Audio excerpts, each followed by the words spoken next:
વંદે માતરમના 150 વર્ષ નિમિત્તે ભરૂચ જિલ્લામાં સરકારી કચેરીઓના સમય બદલાયા. જિલ્લા પંચાયત ખાતે રાષ્ટ્રીય ગાન અને સ્વદેશી શપથ કાર્યક્રમ યોજાયો. ભરૂચ વંદે માતરમ ગીતના 150 વર્ષ પૂર્ણ થવા નિમિત્તે આજે ભરૂચ જિલ્લામાં તમામ કચેરીઓમાં વિશેષ કાર્યક્રમો યોજાયા હતા.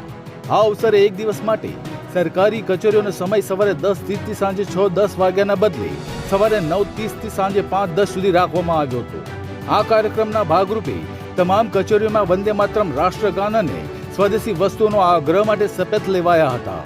ભરૂચ જિલ્લા પંચાયત ખાતે જિલ્લા પંચાયત પ્રમુખ મહેન્દ્ર વાસેદાના અધ્યક્ષતામાં યોજાયેલા આ કાર્યક્રમમાં તમામ કર્મચારીઓએ રાષ્ટ્રગાન સાથે દેશપ્રેમ અને સ્વદેશી વસ્તુઓ અપનાવવાની શપથ લીધી હતી.